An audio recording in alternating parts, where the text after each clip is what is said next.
Suspensão de todas as suas dívidas por 180 dias. Será que isso é possível? Eu vou te mostrar que sim. Nesse vídeo eu vou gravar para você, vou trazer a lei aprovada pela Câmara, pelo Senado e sancionada pelo presidente da República. E essa lei trata de estabelecer a possibilidade de você, que está super endividado, que tem empréstimo consignado, empréstimo pessoal, inclusive o cartão RMC entra nessa história também. A maioria das dívidas entra aqui dentro desse projeto de lei, dessa lei que já é real e que pode trazer para você até 180 dias de suspensão das suas dívidas. Eu vou te explicar nos mínimos detalhes e eu queria que você prestasse muita atenção, porque essas informações com certeza te ajudarão a resolver um pouco mais seus problemas financeiros. Então vem comigo. Só um recadinho antes. Se você acredita num Brasil melhor, se você quer brigar por uma bancada que defenda aposentados e pessoas com deficiência, vamos eleger deputados que são compromissados com essa pauta. Eu sou o Dr. Sandro Gonçalves, meu número é 7744 e eu estou concorrendo para poder liderar junto a você a bancada dos aposentados no Congresso Nacional. Então vamos fortalecer essa bandeira. A pandemia mostrou que o aposentado e o pensionista foi esquecido, mostrou que as pessoas com deficiência não tiveram ajuda. Está na hora da gente mudar esse roteiro um pouquinho. Então vem com a gente, bancada do aposentado já. Deixa eu trazer essa informação para você agora de extrema relevância.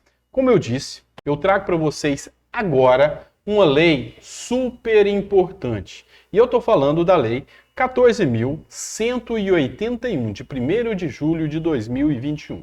Talvez você nunca viu falar nessa lei, mas essa lei é a lei que trata do superendividamento. Então, ela altera o Código de Defesa do Consumidor, altera o Estatuto do Idoso, por isso que você viu a foto do idoso aqui, tá? Ela também altera o Estatuto do Idoso e ela trata do tratamento do superendividamento. Quem é a pessoa superendividada?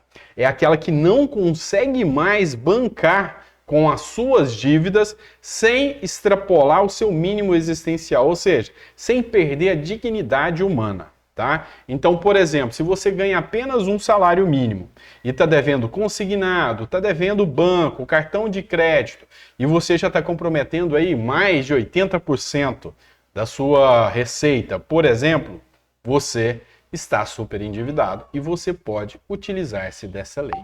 E aqui eu vou fazer a análise de alguns artigos para vocês. O primeiro artigo que eu vou falar com você é da prevenção, aqui no artigo 54, que ele te diz o que é o superendividado. Entende-se por superendividamento a impossibilidade manifesta do consumidor pessoa natural, CPF, de boa fé, pagar a totalidade das suas dívidas de consumo, essas exigíveis e vincendas. Ou seja, mesmo aquelas dívidas que já venceram, você consegue fazer a negociação. E aquelas dívidas que ainda vão vencer, por exemplo, você está pagando um consignado.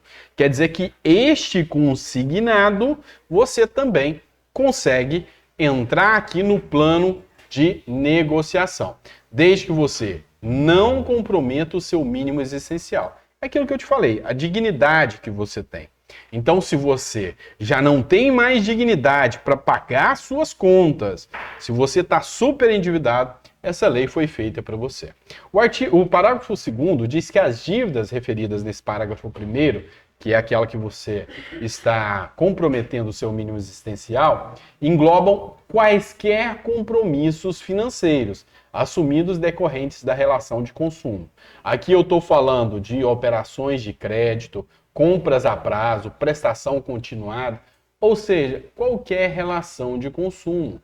Tudo que você deve no banco, crediário, água, energia, tudo isso é relação de consumo. Então, entra nesta lei aqui. E aqui eu vou trazer para você o capítulo 5, que trata da conciliação no superendividamento. Aqui diz o seguinte: a requerimento do consumidor, ou seja, é você que escolhe dar entrada ou não, consumidor superendividado, tá? o juiz poderá instaurar um processo de repactuação de dívida. Então, você faz o requerimento e mostra para o juiz quanto você ganha, o quanto você deve e que isso está ferindo a sua dignidade. E aí o juiz vai instaurar um processo de repactuação, vai marcar uma audiência conciliatória e nessa audiência vai ter que comparecer todos os seus credores. Todo mundo que você deve e que você quer renegociar vão ter que comparecer aqui. E se ele não comparecer, automaticamente ele já vai ter a dívida suspensa e vai ser jogado para pagamento só depois de 5 anos. Aqui você tem que apresentar uma proposta, tá? Para pagar todos esses credores com um plano dentro do prazo máximo de 5 anos. O que eu te oriento aqui? Nesse caso aqui, você já vai apresentar um plano, você já vai eliminar juro e multa para poder fazer a conciliação. Você vai pedir o mais, porque aqui vai ter um acordo, uma negociação. E aqui você vai ter que mostrar para o juiz o quanto que é o mínimo para você sobreviver. Por exemplo, olha, doutor, eu gasto 500 de aluguel, mais 200 de medicamento, mais a minha alimentação. Eu preciso que sobre para mim pelo menos R$800 a R$1.000 por mês. É isso que você vai mostrar para o juiz, para você ter o mínimo existencial. Existe um decreto, mas esse decreto é inconstitucional. E lembrando a você, só não entra aqui nesse processo de repactuação as dívidas celebradas dolosamente. Você já comprou sabendo que você não ia ter condição de pagar. Então, nesse caso, não entra aqui. Se você também tem um bem com garantia real, ou seja, é uma modalidade que está no Código Civil, enfiteuse, fiança, essa não entra aqui. Nem financiamento da casa própria, imobiliário, e nem crédito rural. Se você é produtor rural e comprou a terra, aqui você não consegue negociar. Aqui, no artigo 104A, é interessante. Você vê que ele reforçou aqui que esses bens não entram, tá bom? Já aqui, no parágrafo 2º, ele é bem claro.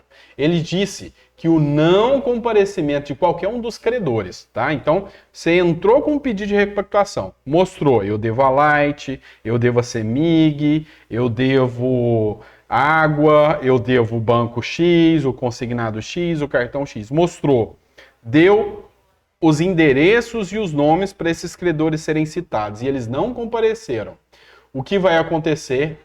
Eles serão automaticamente, terão a exigibilidade suspensa, ou seja, eles não vão poder cobrar o débito de você. E vai interromper tudo quanto é juro sobre esse contrato, juro de mora, tá? E vai obrigar o plano de pagamento da dívida da forma que você propôs, é o que a gente chama de revelia, tá? E primeiro vão receber os que compareceram ao pagamento. Você pode fazer um plano de até 5 anos, e quem não compareceu só começa a receber depois que aqueles que compareceram receberam. Então, se o credor não comparecer, para você é lindo, tá bom? Artigo 104b. Se não houver êxito na conciliação, ou seja, você tentou e não teve acordo em relação a quaisquer credores, o juiz, a pedido do consumidor, vai instaurar um processo de superendividamento. Agora é o que a gente chama de processo contencioso, tá? E ele vai pegar todos os contratos, vai fazer um plano judicial e vai mandar citar todos os credores, tá? Que não integraram o acordo. Quem não quis fechar acordo vai agora para o judicial e quem define é o juiz. E aqui está grande pulo do gato. No parágrafo 4º, fala que esse plano judicial compulsório que o juiz apresentar, ele vai assegurar aos credores, no mínimo, o valor do principal devido. Ou seja, ele vai eliminar juro e multa sobre o contrato todo. O que por si só já é uma grande vitória, né? Mas ele vai simplesmente corrigir monetariamente, e isso é bom, tá? Porque ele vai manter pelo menos o valor atualizado de acordo com a inflação.